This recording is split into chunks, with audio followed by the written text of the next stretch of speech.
नमस्कार साथियों, अस्सलाम वालेकुम। आप सभी लोगों का हमारे online YouTube channel UP Urdu GS academy पर बहुत बहुत स्वागत है। साथियों, सामान्य हिंदी में हम आपको संधि पढ़ा रहे थे और संधि विसर्ग संधि के हमने पढ़ा दिया था आपको विसर्ग संधि, और संधि का टॉपिक फिलहाल खत्म हुआ।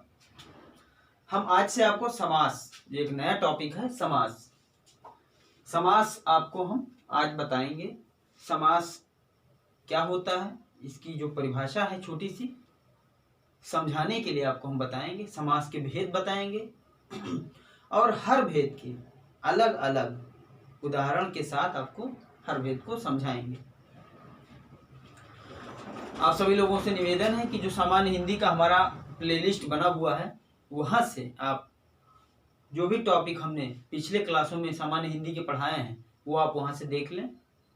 आपके एग्जाम्स में बहुत फायदा करेगा, इसीलिए हम पढ़ा रहे हैं और प्लेलिस्ट में पढ़ा हुआ है, आप देख लें वहां से। तो समास मैं आपको आज बताऊंगा साथियों। समास क्या है, समास के बारे में कुछ चीजें जो इम्पोर्टेंट हैं, परीक्षा में आ सकती हैं, उन चीजों को हम आपको बताएंगे। तो आइए हम समास पर बात करते हैं। समास की परिभाषा पहले जान लीजिए कि क्या होती है। तो अगर समास की परिभाषा की भी हम बात करें, समास है क्या, तो देखिए समास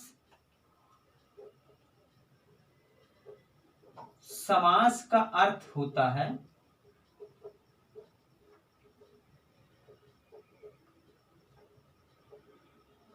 संक्षेप। क्या होता है साथियों? संक्षेप। समझते रहिएगा, समास का अर्थ ही होता है संक्षेप। कोई पूछ ले कि समास क्या है, तो आप क्या कहेंगे? आप बताएंगे कि समास का अर्थ ही संक्षेप होता है। कम से कम शब्दों में ज्यादा से ज्यादा अर्थ प्रकट करना ही समास कहलाता है। देखिए, कम से कम शब्दों में ज्यादा से ज्यादा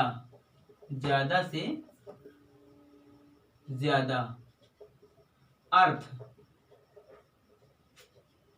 प्रकट करना। कम से कम शब्दों में ज्यादा से ज्यादा अर्थ प्रकट करना क्या कहलाता है? समास कहलाता है। समास कहलाता है। समास का अर्थ तो आप समझ गए कि समास का अर्थ होता है संक्षेप। कम से कम, कितना भी कम शब्द हो और कम से कम शब्दों में ज्यादा से ज्यादा अर्थ प्रकट हो, उससे वही समास है। समास के कुछ भेद भी होते हैं, जैसे पहला है अव्ययी भाव समास। अव्ययी भाव समास, समास के जो टाइप हैं वो हम आपको बता रहे हैं। पहला है अव्ययी भाव समास, दूसरा है तत्पुरुष समास। तत्पुरुष समास दिख रहा है साथियों कि नहीं? एक बार से हम देख लें कि दिख रहा है आप लोगों को कि नहीं।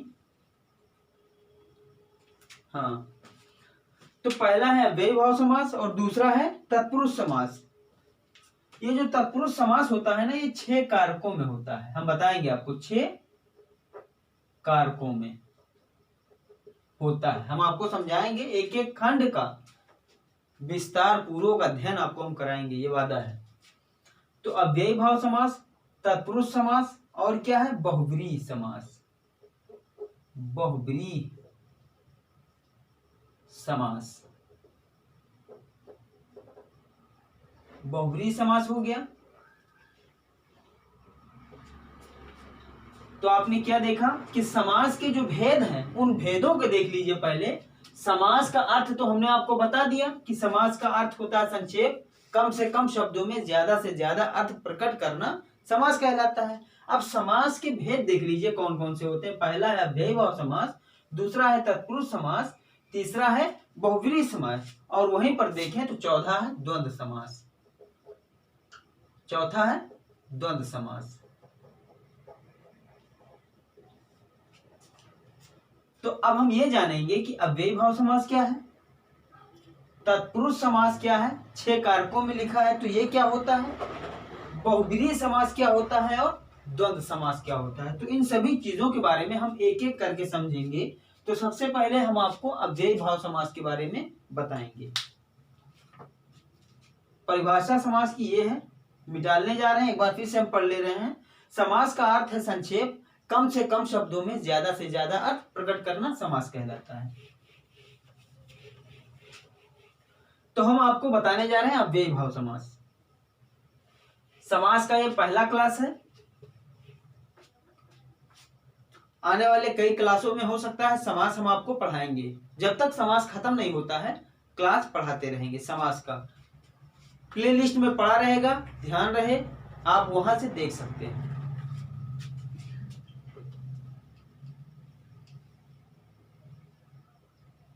तो बात आती है कि अव्ययी भाव समास क्या है।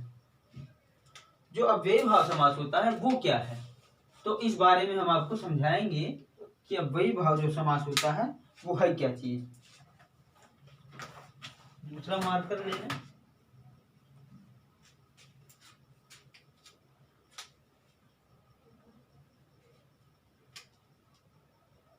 अव्ययी भाव समास जो होता है साथियों,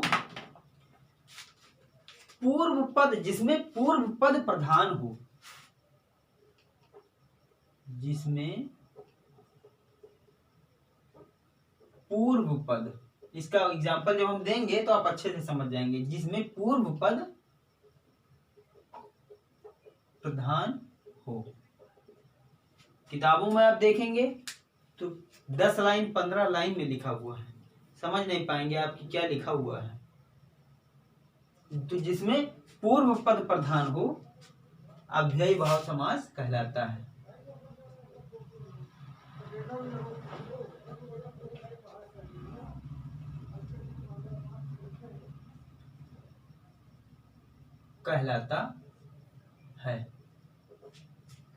अब इसका क्या मतलब है कि जिसमें अव्ययी भाव, जिसमें पूर्व पद प्रधान हो अव्ययी भाव समास कहलाता है। वहीं पर पूर्व पद प्रधान तो हो और प्रथम पद अव्यय हो, ये पहला पॉइंट था। दूसरा पॉइंट है प्रथम पद, प्रथम पद क्या हो साथियों, प्रथम पद क्या होना चाहिए, प्रथम पद अव्यय होना चाहिए, अव्यय हो। जिसमें पूर्व पद प्रधान हो अव्ययी भाव समास कहलाता है। और उसी में है दूसरा पॉइंट कि प्रथम पद अव्यय हो। तीसरा पॉइंट है, एग्जांपल देंगे हम अभी, सभी पद अव्यय की तरह हो सकते हैं, सभी पद अव्यय की तरह हो सकते हैं, सभी पद अव्यय की तरह हो सकते हैं, हो सकते हैं। और क्या है, तो इसका एग्जांपल देख लीजिए।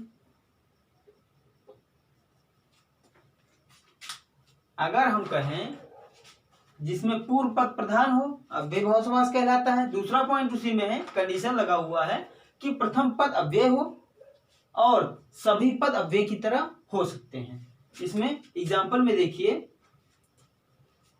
कि अगर हम रीति, अगर कोई कहे रीति की तरह,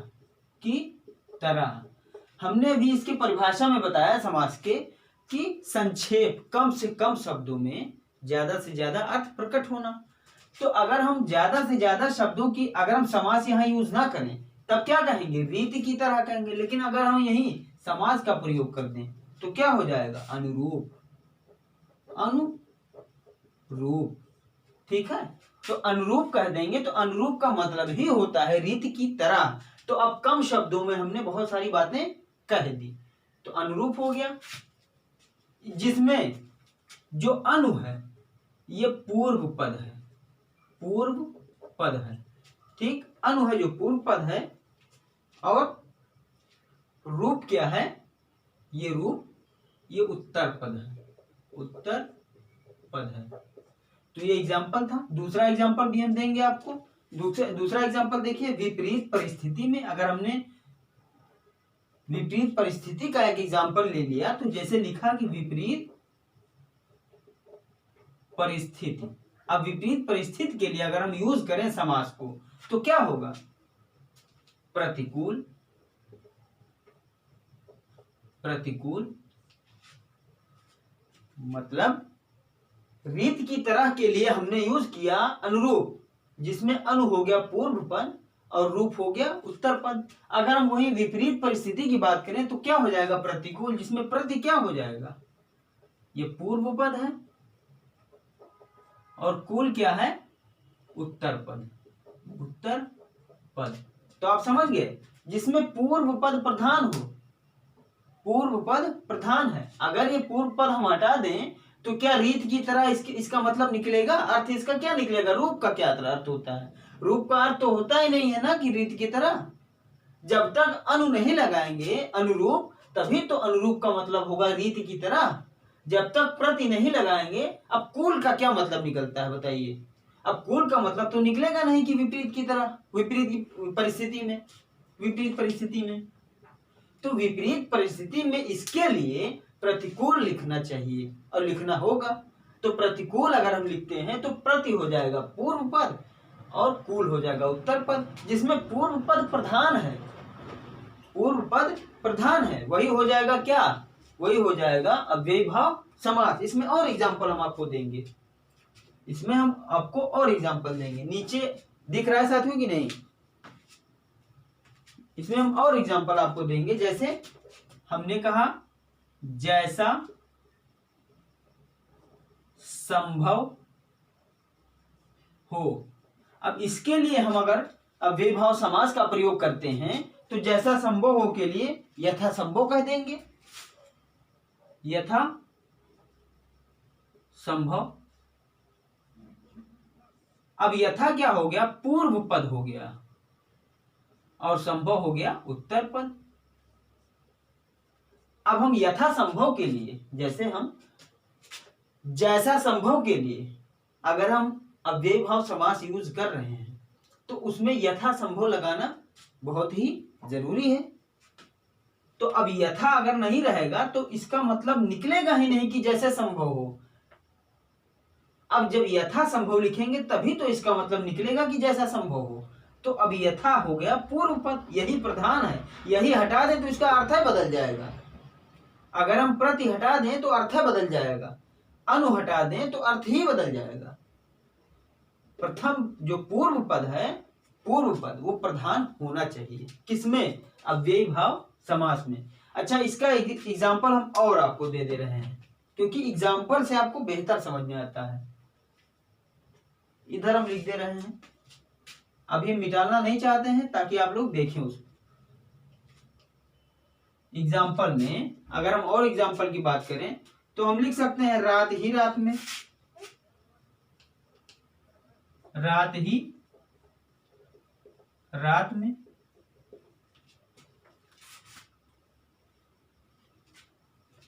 तो अब रात ही रात में है, थोड़ा लंबा है। अब इसमें हम अव्ययी भाव समास के रूप में अगर हम इसको कहें तो क्या कहेंगे?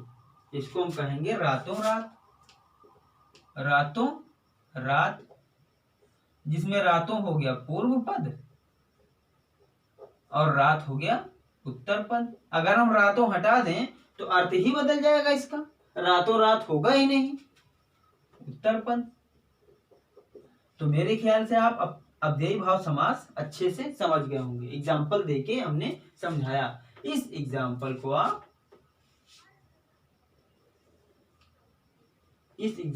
आप इनके इस परिभाषा से, जो छोटी सी परिभाषा दी गई है, उससे मिला करके समझिए। तो ये हो गया अव्ययी भाव समास। अब हम बात करेंगे तत्पुरुष समास की। तत्पुरुष समास की बात करेंगे।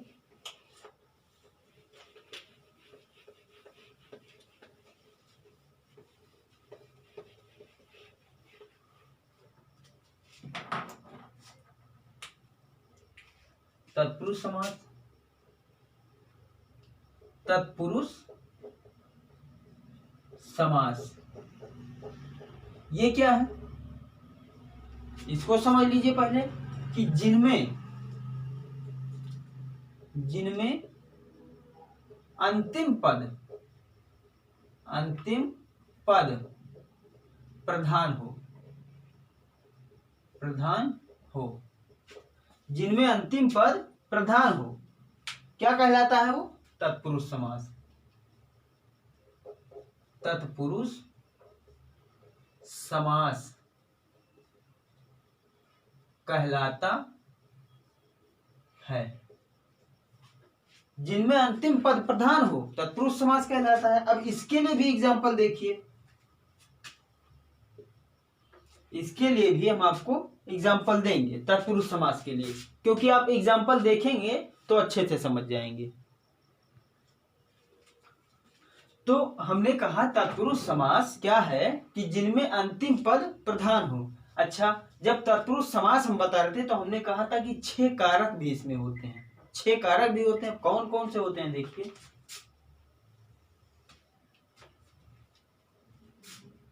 पहला है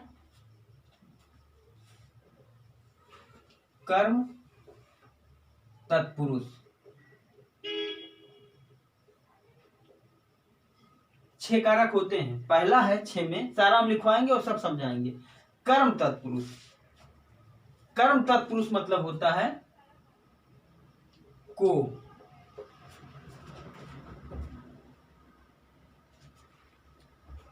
का इसमें लोप होता है, को का लोप होता है।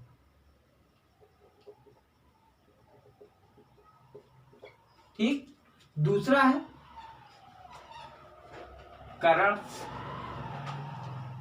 करण तत्पुरुष।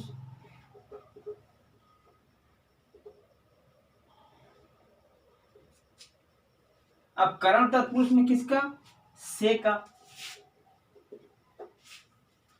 ऐसे हमने तैयार किया था, कर्ता ने कर्म को कर्ण से संप्रदाय, फिर इसके बाद संप्रदान आता है, संप्रदान, फिर अपादान। कर्ता ने कर्म को कर्ण से संप्रदान में के लिए अपादान होता है। से जब अलग होता है तब तो वहां से का प्रयोग होता है। हम सारी चीजें बता रहे हैं आपको। तो कर्ता ने कर्म, जब कर्म तत्पुरुष आएगा तो उसमें को का लोप होगा, कर्ण तत्पुरुष आएगा तो से का लोप होगा। फिर संप्रदान आएगा,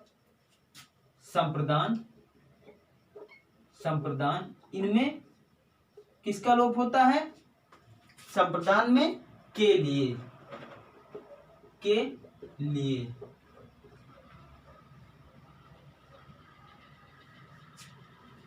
पूछा जाता है, पेपरों में पूछा जाता है। इसके जो 6 कारक हैं, इन कारकों से पूछा जाता है। कर्म को करण से संप्रदान के लिए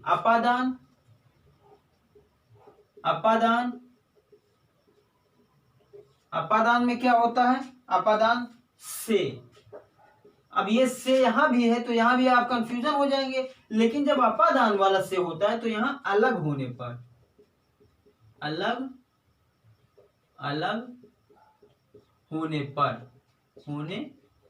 पर अभी हम एग्जांपल भी देंगे सबका, परेशान बिल्कुल ना होइए। तो कर्म हो गया, करण हो गया, संप्रदान हो गया, अपादान हो गया। अब संबंध और अधिकरण। संबंध जो होता है उनमें देखिए, संबंध के बाद फिर अधिकरण।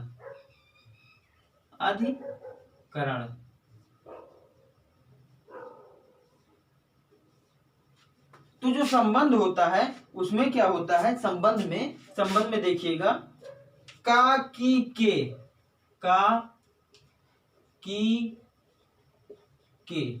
ठीक, का की के, ना नी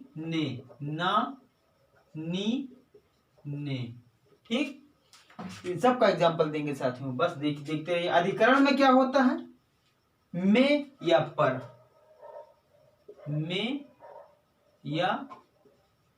पर, तो 6 हो गए। पहला ये हो गया, दूसरा ये, तीसरा ये, चौथा ये, पांचवा ये और छठवां ये।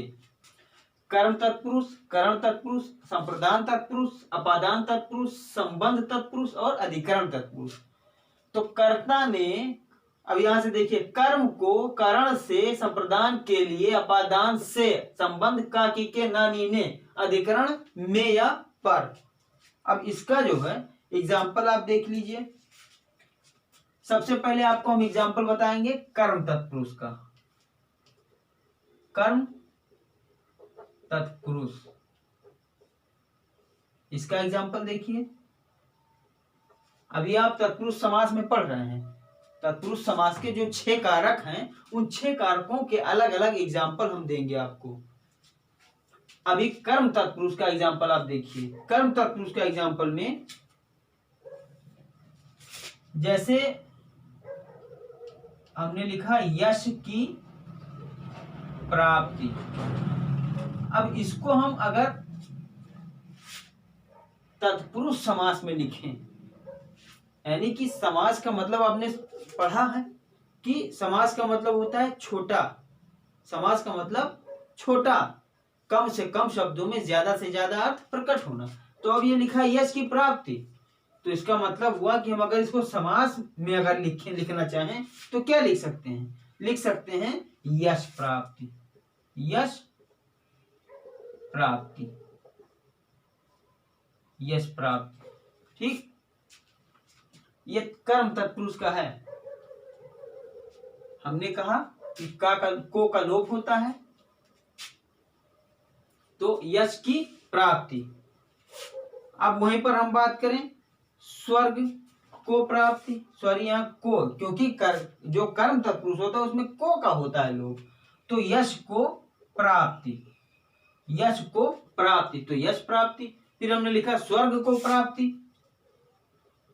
स्वर्ग को प्राप्ति, बीच में को यहां भी है, बीच में को यहां भी है, तो कर्म तत्पुरुष में जो है को का लोप होता है। तो देखिए, को का लोप होता है मतलब को हटा करके बाकी चीजें लिख दी जाती हैं। जैसे यश को प्राप्ति था तो हमने यश प्राप्ति लिख दी। अब स्वर्ग को प्राप्ति है तो हम क्या लिख देंगे? स्वर्ग प्राप्ति। इसका एग्जाम्पल हो गया। अब जो को बीच में है, यहां भी को था और यहां भी को था, इसका लोप हो गया ना।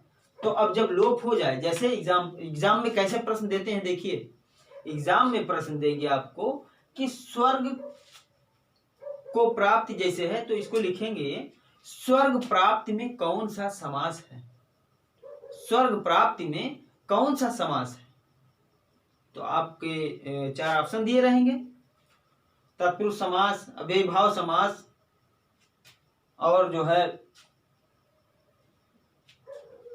4 विकल्प दिए रहेंगे। अब उन चारों विकल्पों में आपको ये टिक करना है कि यश प्राप्ति कौन सा समास है। तो जब आप पढ़े रहेंगे तभी आप लिखेंगे कि ये तत्पुरुष समास है। और अगर इसके भी भेद वाला ऑप्शन दे दिए, करण तत्पुरुष, संप्रदान तत्पुरुष, अपादान तत्पुरुष और कर्म तत्पुरुष, अब इनमें से कौन सा तत्पुरुष है?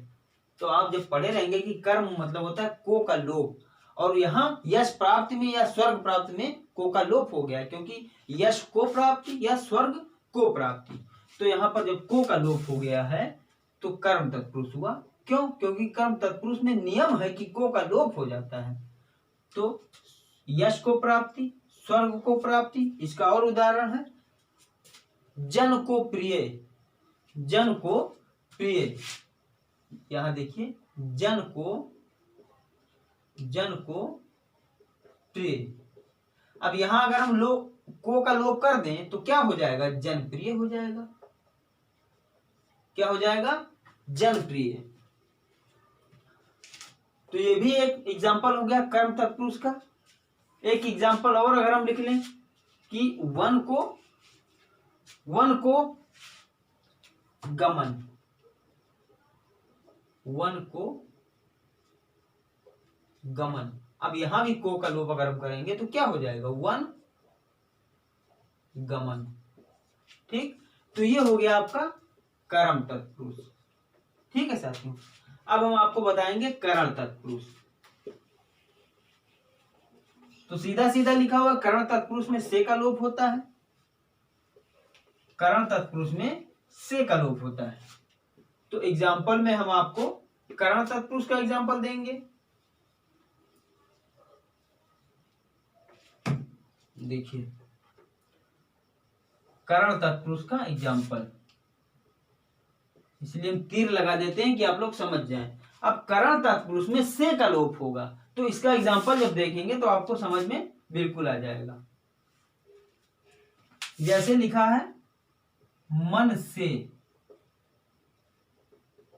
चाहने वाला, तो अब यहां से आया, ये से आया, तो लिखा है मन से चाहने वाला, तो इसका क्या लिख सकते हैं, से का लोप हो जाएगा, मन चाहा, मन चाहा हो गया।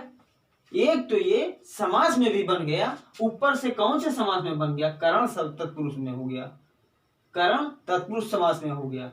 क्यों? क्योंकि यहां से का लोप हो रहा है। मन से चाहा लिखा है, मन से चाहने वाला, तो मन चाहा लिख दिया हमने। वहीं पे अगर हम दूसरा एग्जाम्पल दें, अगर हम दूसरा एग्जाम्पल दें यहां पर, तो देखिए दूसरा एग्जाम्पल, देखिए नीति से युक्त। अगर हम दूसरा एग्जाम्पल दें तो हम लिखें अगर नीति से युक्त, तो यहां पर से आया, और कर्म तत्पुरुष में से को आपको लोप करना है। ये करण तत्पुरुष में आपको, सॉरी करण तत्पुरुष में आपको से को लोप करना है, और कर्म तत्पुरुष में को लोप करना था, और करण में से को लोप करना है। तो अगर हम इसको क्या लिख दें, नीति से युक्त को क्या लिख सकते हैं, नीति युक्त, नीति युक्त, ये हो जाएगा। मन से चाहने वाला, मन चाहा, नीति से युक्त, से वाला है ये, देख लीजिए। अब से वाला करण तत्पुरुष ही होगा, क्योंकि करण तत्पुरुष में से का लोप होता है, कर्म तत्पुरुष में को का लोप होता है। तो इसका दो एग्जाम्पल हो गया। इसका और एग्जाम्पल अगर हम देखें, तुलसी से कृत, अगर हम लिखें यहां तुलसी से कृत, तुलसी से कृत, तो इसको अगर हम लिखना चाहें करण तत्पुरुष समास में, तो लिख सकते हैं, क्या लिख सकते हैं, तुलसी कृत, क्योंकि से का लोप हो जाएगा करण तत्पुरुष में, तुलसी कृत हो गया। तो ये आपका था कर्म तत्पुरुष, और ये है करण तत्पुरुष। तो एक बार देख लीजिए उदाहरण को।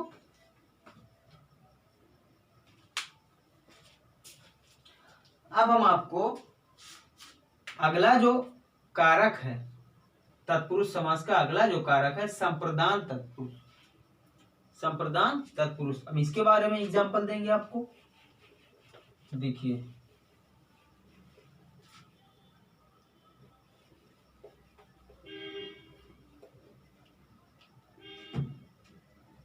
संप्रदान तत्पुरुष, इसका एग्जांपल देखिए।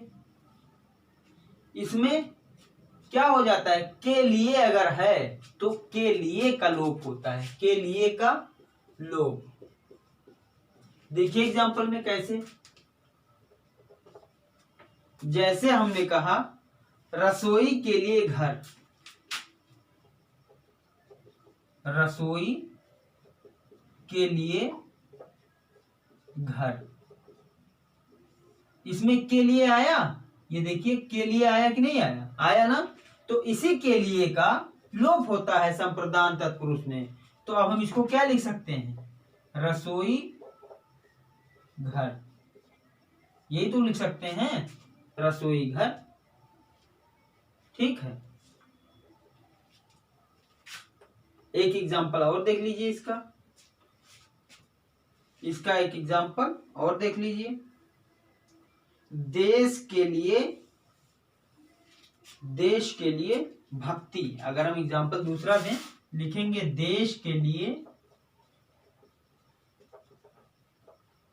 भक्ति,